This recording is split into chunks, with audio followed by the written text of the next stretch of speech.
Darling Prabhas latest గా కర్ణుడిగా కల్కిలో అయితే అదరగొట్టేసింది. కల్కి అంటే ప్రభాస్ అనుకున్నాం, కేఫర్ కల్కి అంటే కర్ణుడు కూడా. సో ఏది ఏమైనా కల్కి కాన్సెప్ట్ ప్రజలకి ముఖ్యంగా అభిమానులకి పిచ్చగా నచ్చేసింది.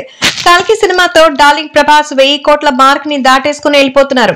ఇప్పటికే కల్కి సినిమా 100 కోట్ల రూపాయల కలెక్షన్ ని క్రాస్ చేసి అయితే ముందుకెళ్ళిపోయింది.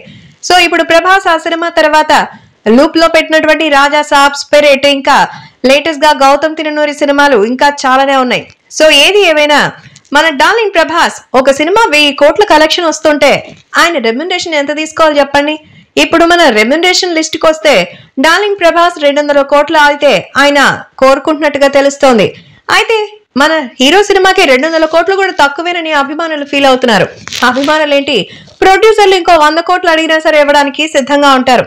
సో ఏది ఏమైనా Raja Saab movie blockbuster hit గా నిలిస్తే పీపుల్స్ మీడియా ఫ్యాక్టరీ బ్యానర్ పేరు మారుమోగిపోయి పాన్ ఇండియా స్థాయిలో మారుమోగుతుందని చెప్పడంలో డౌటే అవసరం లేదు. కాబట్టి ప్రభాస్ రేంజ్ కి 200 కోట్లు ఇచ్చినా తక్కువేనని అందరూ కూడా చెప్తున్నారు. ప్రభాస్ సినిమాలు నార్త్ లోనే 300 కోట్ల రూపాయల రేంజ్ లో కలెక్షన్ సాధిస్తున్నట్టుగా అయితే తెలుస్తోంది. ప్రభాస్ తన టాలెంట్ తో మార్కెట్ లో అంచనాలు మరి ఎంతగానో పెంచేస్తూ ఉన్నారు. కాబట్టి బాహుబలి 1 నుంచి కల్కి వరకు ప్రభాస్ చేసినటువంటి జానర్స్ ఎప్పుడు కూడా ఆయన పాపులారిటీని పెంచేస్తూనే ఉంది. స్టార్ హీరో ప్రభాస్ సినిమాలు నిర్మాతలకి ఊహించిన రేంజ్ లో లాభాలు ఇస్తోంది. సినిమా కమర్షియల్ గా హిట్ అయినా హిట్ కాకపోయినా ప్రభాస్ దుమ్ము లేపే కలెక్షన్లు మాత్రం ప్రొడ్యూసర్లకి ఇచ్చేస్తున్నారు. బాక్స్ ఆఫీస్ వద్ద కొత్త రికార్డులు అయితే వస్తోంది.